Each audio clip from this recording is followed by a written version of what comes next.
কেমন বসা বসছেন? একদিন আবু বকর খেলাফতের দায়িত্বে আছেন, বিবি সাহেবা বলেন আমার মিষ্টি খাইতে মনে চায়। কি মনে চায়? মিষ্টি খাইতে মনে চায়। তখন আবু বকর সিদ্দিক রাদিয়াল্লাহু আনহু কই আছেন? পুরা দেশের ক্ষমতা তার হাতে। হ্যাঁ, আবু বকর সিদ্দিক বলেন, ও বিবি, মিষ্টি খাওয়ানোর টাকা আমার হাতে নাই। রাজনীতি বুঝো, তোমার ধান্দাবাজি আর চান্দাবাজি না, ইসলামের রাজনীতি বুঝো। না পারত কম খাইলা না আর কত।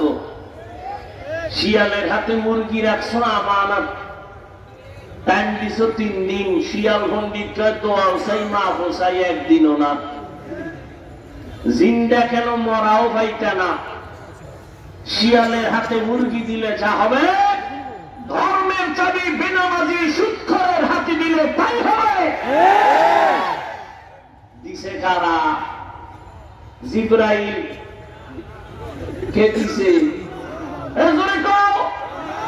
হ্যাঁ, তোমরা সাফাবাজি করছো ইসলাম চাই, ইসলাম চাই। ভোটের আগের রাতে তাহাজ্জুদের টাইমে বরকতের হাদিয়া খাইয়া সকালে কেবলা ঘুরায় দিছ। ঠিক নি? আল্লাহ হেদায়েত দান করুন। এ যুবক, খাইলেও দিন যায় না খাইলেও দিন যায়, তবে পায়ে পড়ে বলি হারাম খাইও না।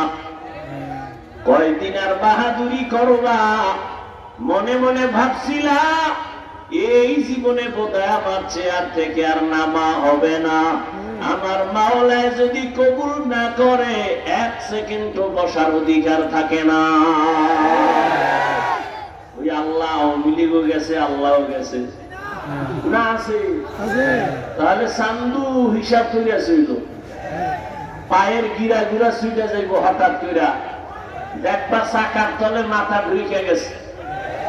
মা কইয়াও ডাক দিতে পারবা না, সতর্ক হয়ে যাও।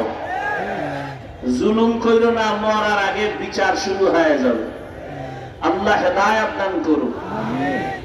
এরে যুবক, আবু বকর সিদ্দিক রাদিয়াল্লাহু তাআলা আনহু বললেন, মিষ্টি খাওয়ানোর কি নাই?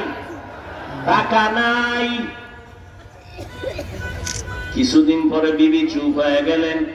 কিছুদিন পরে আলাদা কিছু টাকা জমাইয়া আবু বকর সিদ্দিক রাদিয়াল্লাহু তাআলা আনহুর হাতে দিয়ে কয়, নেন, আপনার যেহেতু টাকা নাই, আমি কিছু টাকা দিলাম, এটা দিয়া মিষ্টি আইনা দেন।